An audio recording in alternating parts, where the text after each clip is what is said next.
Ćao svima.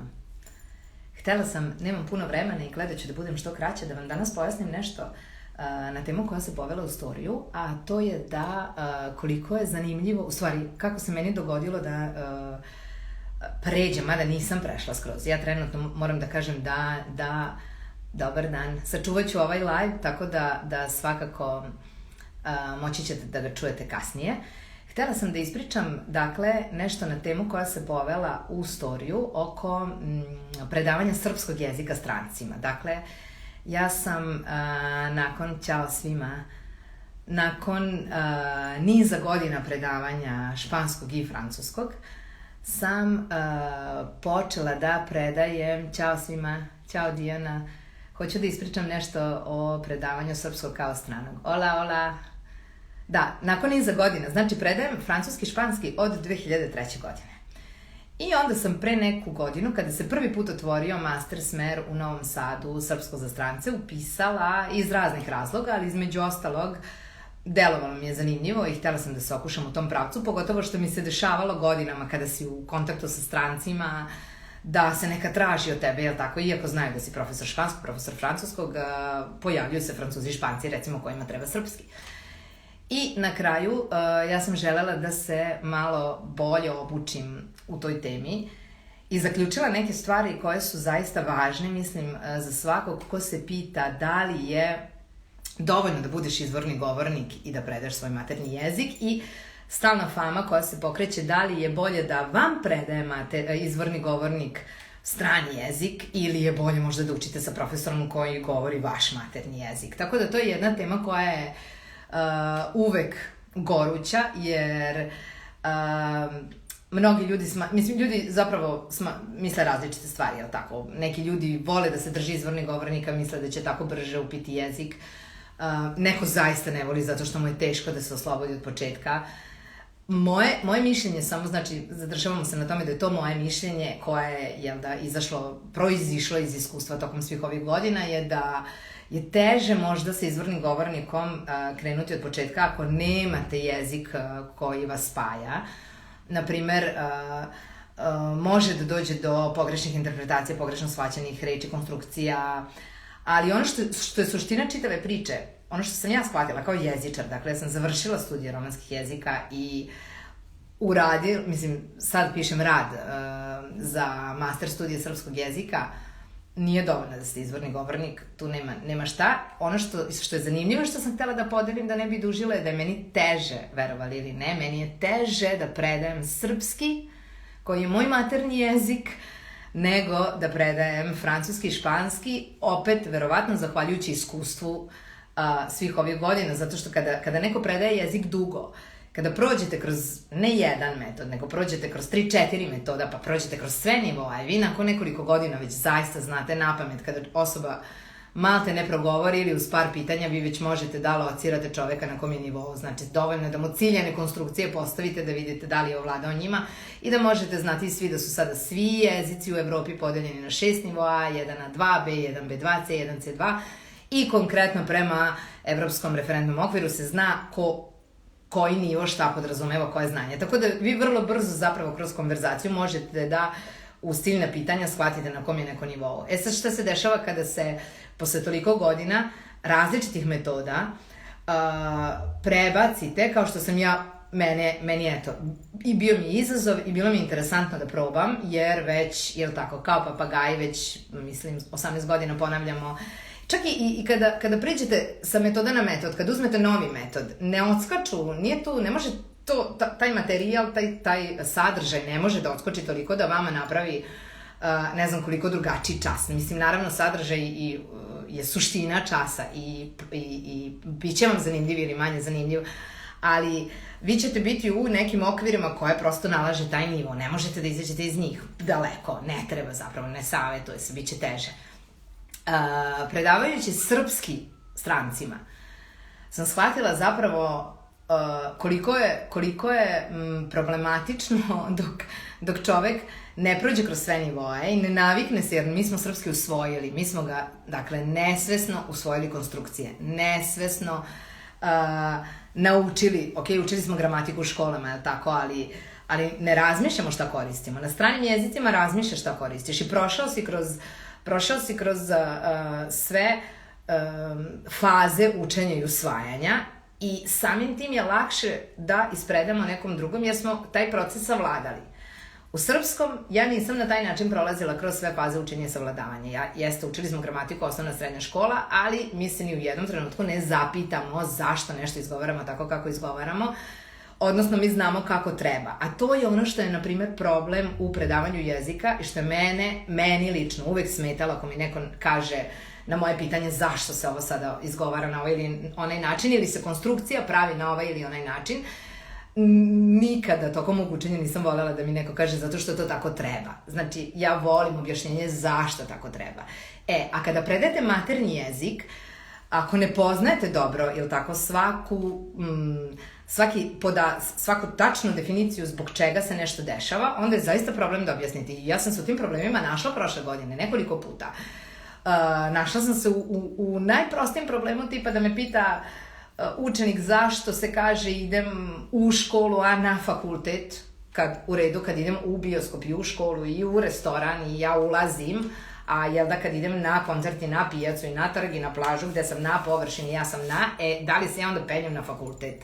Razumete, to su neke banalne stvari koje deluju kao, bože pa eto, to je zato što se tako kaže, ali na primjer mene lično, bar sam takva vrsta osobe da me zanima objašnjenje, da sam tada zvala moje profesorice sa fakulteta srpskog, da ih pitam, čekajte, zašto mi koristimo predlog da bismo ušli u neko zdanje, jel da, ako se koristi uglavnom za površine, tako da, i to, na primjer, ne piše u knjigama i to ne piše ni u jednom metodu koji je objašnjen. Tako da ono što je zanimljivo i zašto smatram da je nedovoljno da budete izvorni govornik jezika da biste bili profesor, predavač, nije bitno. Nije dovoljno bez, jel tako, dobre pozadine. I ono što mi je zanimljivo, zato mislim da nije dovoljno ni predavati srpski ako nemate backup, ako nemate barem obuku u najmanjem slučaju, a jel da u boljem slučaju studije, jezičke studije, zato što je mnogo teže po meni je teže da predajem srpski, mnogo mi je teže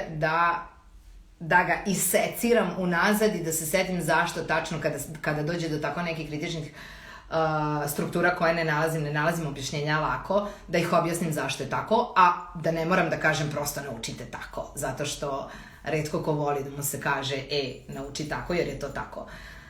Pogotovo nama koji se bavimo jezikom. Tako da, ono što se tiče predavanja jezika od strane maternjih govornika početnicima, ja sam tako učila, nama je na fakultetu prvi nam je bio francuski, drugi je bio španski i od početka su nam španski držali španski lektori, od početka. Dakle, nismo imali dodira sa našim profesorima koji su predavali španski. To se kasnije, po novom programu, sad drugačije funkcioniše, tako nije bilo pre.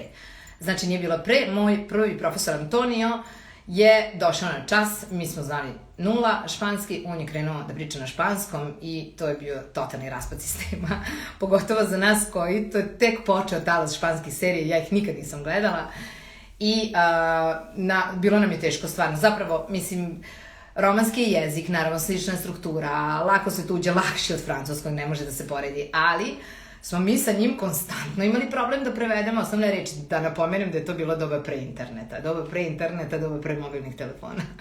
Tako da u to doba pre interneta i pre mobilnih telefona možete samo da zamislite rukama i nogama koliko smo mi pokušavali s njim da se sporazumemo da nam objasni značenje nekih osnovnih reči, a da ne pričamo o tome da on kao izvorni govornik, ono što je najteže izvornim govornicima, i to ja sada vidim kada držim, na primjer, časove srpskog, je da se spustiš potpuno na nivo početnika, jer ja koliko god mislim da sporo pričam, nikada nije dovoljno sporo. I čak koliko god da se trudim, ja mislim da pričam sporo. Ja nekada stvarno mislim da pričam sporo i onda shvatim da to nije dovoljno sporo. I sada zamislite isto izvornog govornika koji pokušava nešto da vam objasni i možda on misli da priča sporo, ali to je nama bilo kao, pošto znamo kako Španci pričaju, jel da nama je to bilo uvek brzo, uvek nam je bilo prebrzo. I on isto nije mogao da se oslobodi poštapalica. Hvala na lepim komentarima i ćao svima, ćao poznatima posebno i nepoznatima. Dakle, on nije mogao nikada da se spusti, da se oslobodi poštapalice, da se oslobodi, dakle, nepotrebnih reči, da nam strukturu uprosti, da mi možemo od prvih časova da se sporazumevamo. Tako da, evo baš kaže neko, istina, jako se teško spuštam na nizak nivo, pogubim se kad pokušam da pričam usporeno i jednostavnije. To je zapravo jako teško, ali jako teško. Ja sam to shvatila, znači sada, ja imam 42 godine, ja sam shvatila sada koliko je teško biti izvorni govornik i profesor tog jezika. Mislim, možda sada grešim dušu, jel tako da sam trenirana za to od početka, možda ne bih tako razmišljala, ali mislim da učenje sa izvornim govornicima, mislim, naravno da ima nebrojene koristi, naravno, zato što ako odemo u drugu teoriju, na primjer, opet ja sam sad na nekim obukama o kojima ću, čim budem imala vremena, više pričati, prosto bio je ovakav buran period da nisam, o TPRS-u koji je Teaching Through Reading and Storytelling. To je učenje jezika kroz pričanje priča. Više od toga imate kod Saše Vasiljević na profilu. Ja sam oduševljena što je i ona oduševljena tom tehnikom i dosta piše o tome.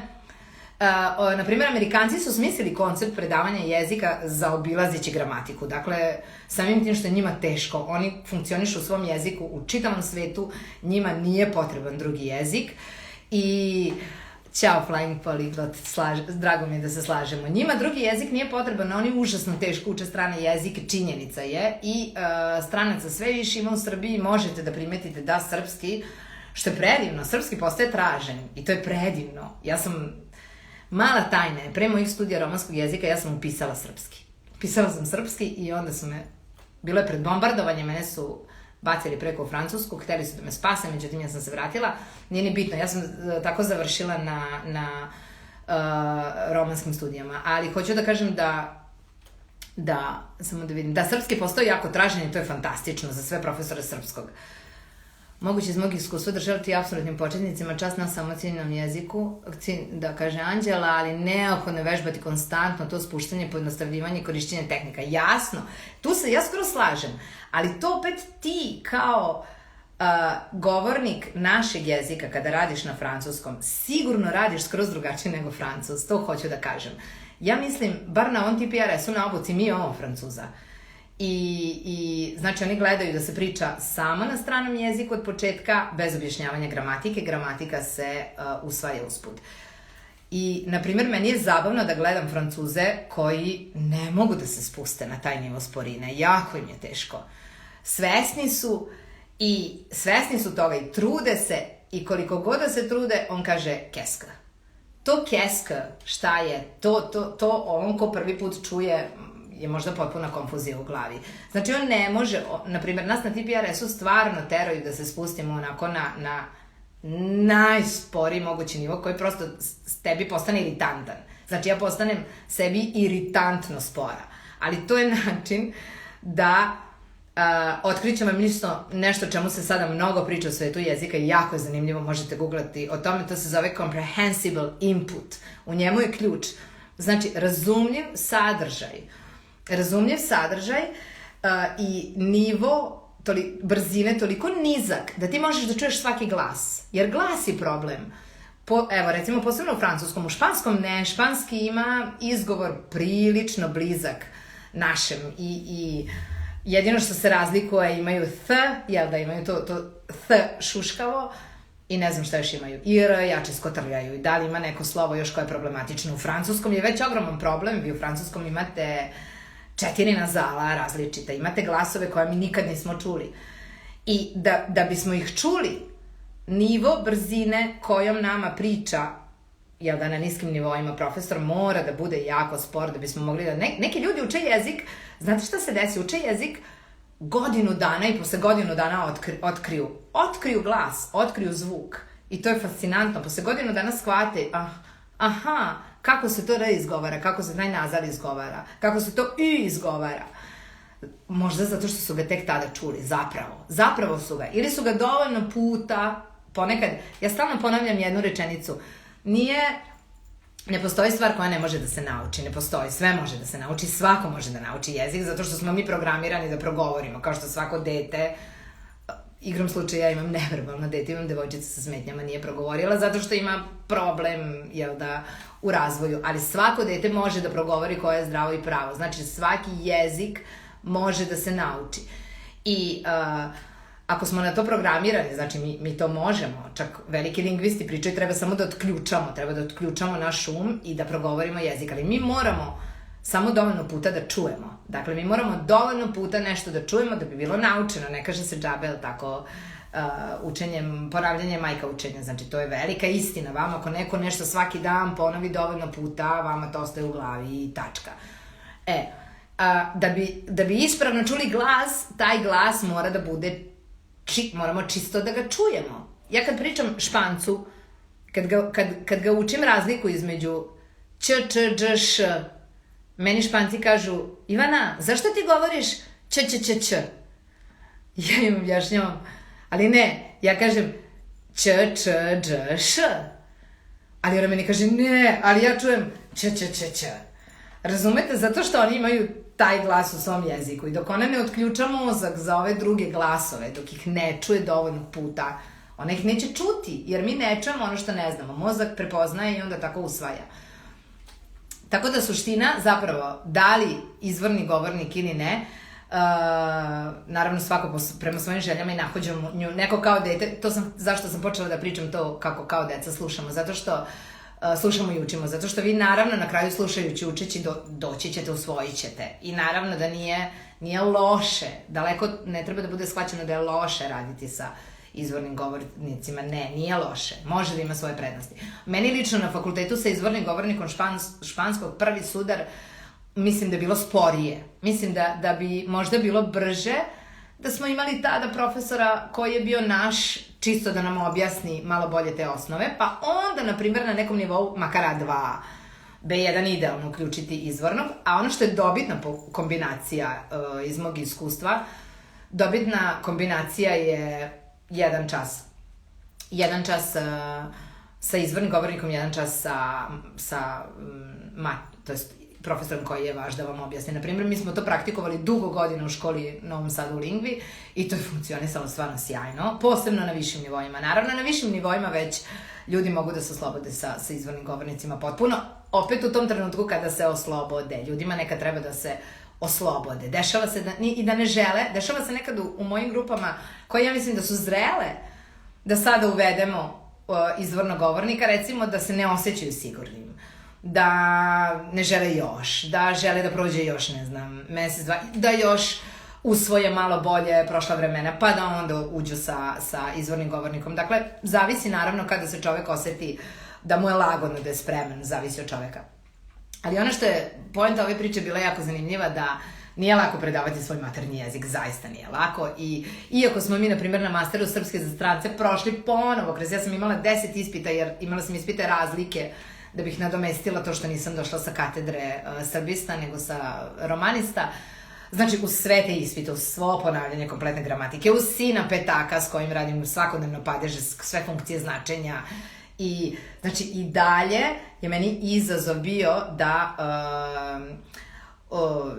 da ispredam, recimo, padeže izvornom govorniku. Čak dolazim do zaključka da u stvari zapitam se, ima li smisla da im bilo kakvu teoriju pričam, jer oni neće u momentu razmišljati u trenutku kada treba da izgovore padež, neće razmišljati koji padež treba da iskoristi. Mislim, ako će razmišljati, onda će im priča trajati, jel da treba će im previše vremena sklope rečenicu, naravno neće to uvežbati da im postane prirodno, ali čovek se onda zapita čemu ta teorija, pogotovo sad preko TPRS-a gde se teorija malte ne spominje, dakle ne spominje se gramatika. TPRS, ajde iskoristit ću ovaj video da vas uputim, je, znači, usvajanje jezika kroz pričanje priča.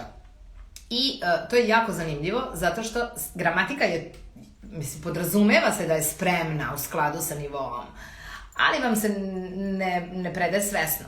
Nego vi kroz pričanje priča vi dobijate kratke i jednostavne delove priče koje čitate i profesor, jel da, treba da istrenira. Meni je to prvo isto izgledalo prelako, kao, možeš misliti, postavim par pitanja, pa kao, znaću ti PRS ovako, posle prve edukacije koja je bila nedelju dana, na kraju sam shvatila ne, naravno, i upisala veliku sad koja traje, počeli smo u oktobru i dalje, mislim, traje godinu dana.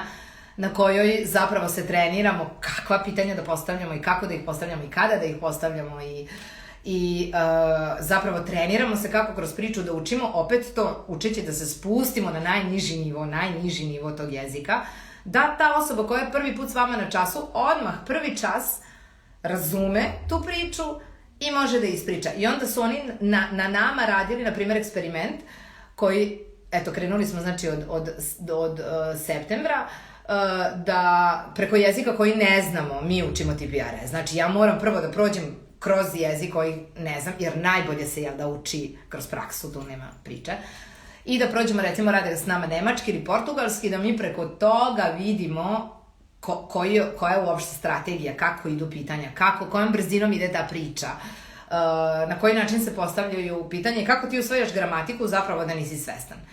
Tako da mislim da će to biti nešto što zaista, na primjer, će ubrzati učenje. Ono što je problem, trenutno jednak, i eto, izazov može da bude svima nama, što nema puno materijala. Dakle, vi morate sami da se pripremate, sami da razmišljate koja vam je jedinica važna, da o njoj napišete, recimo, priču. Dakle, vi morate da budete opet profesori za koji poznaje tačnu strukturu koju želi da prenese, ali koji nema, znači, u ovom slučaju dovoljno materijala. TPRS platforma je fenomenalna, tamo ima materijala, naravno, morate se pretplatiti na nju.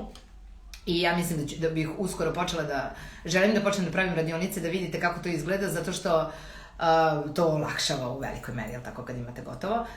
I druga stvar, ista priča sa srpskim. Srpski ima, ja bih rekla nema dovoljno materijala i metoda, ima, azbukom se bavi super razvijanjem materijala, ima starih, jel da, tradicionalnih priručnika, ali zapravo vi shvatite da vama treba sadržaj za tog, jel da, govornika, za učenika stranca, kog nema puno.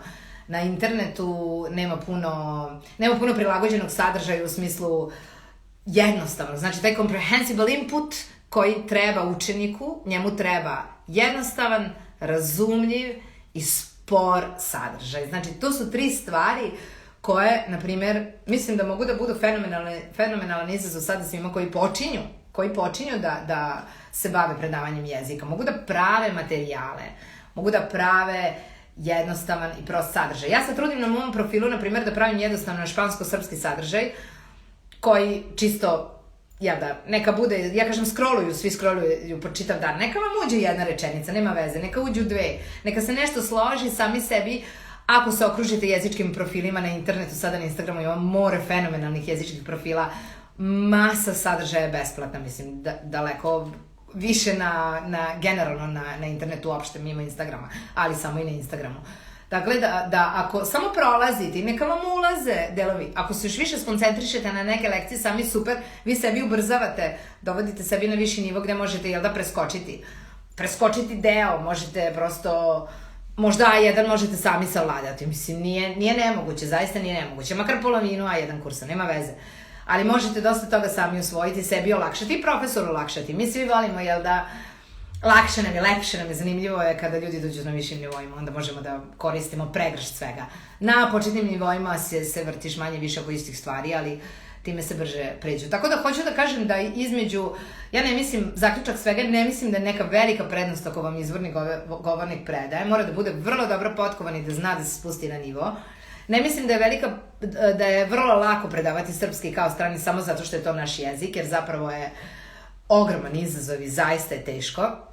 Sve dok, ja se nadam u nekom momentu kada krene sa raznih strana da se stvara materijal, bit će lakše, jer nije dovoljan jedan, nikad nije dovoljan jedan. Materijale svi koji smo dugo u jeziku kombinujemo, zato što prosto prelaziti gradivo ne znači da se gradivo usvojilo. Nama treba sa 1000 strana da se obradi jedna ista stvar. Znači, nije mi dovoljna ta jedna lekcija koja je u toj knjizi tada, isplanirana. Tako da negde, to je ono što sam htjela da vam kažem. I nikad nije kasno da učite, nikad nije kasno da počnete nešto novo ako ste zasitili starog. Naprimjer, meni je ovo skroz bio izazov. Ja ne mislim da prestanem da predajem ni francuski, ni španski, nikad, ali ovo mi je bio izazov da razbijem sebi monotoniju zato što već znam sve na pamet, jel tako, i htjela sam nešto novo.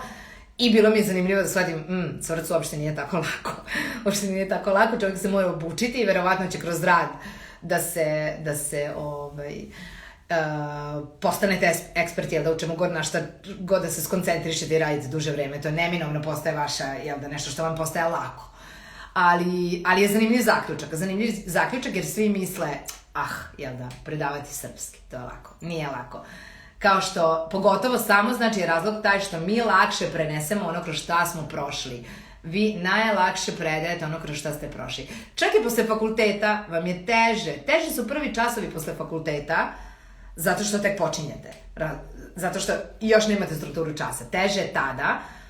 Iako mislite sveže mi je sad sve, sveže znanje, sveže. Ne, teže je da se tada u prvo vreme, pa onda ne znam, dok vam ne postane rutina. I onda možete da bogatite i da radite šta hoćete, jer se radi samo o praksi. Samo dovoljno prakse. Mislim da bi trebalo na fakultetu, verovatno od 2. 3. godine, već da postoji neka konstantna praksa koja, nažalost, ne postoji.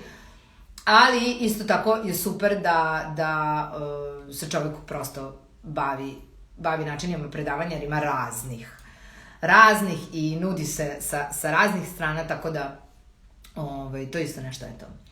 Na što treba pozvati sve ljude koji se bave predavanjem jezika. Ako imate nekih pitanja, ja sam već tu, mogu da odgovorim. Ako nemam sad posebno, evo sad gledam. Bilo bi, neko reče da taj vid učenja jezika bilo bi veoma dobro da se ubaci u školi. Sad ne znam koji. Ako mislim na TPRS, da. Ja mislim, TPRS će doći. To je u Americi sad ušlo u škole.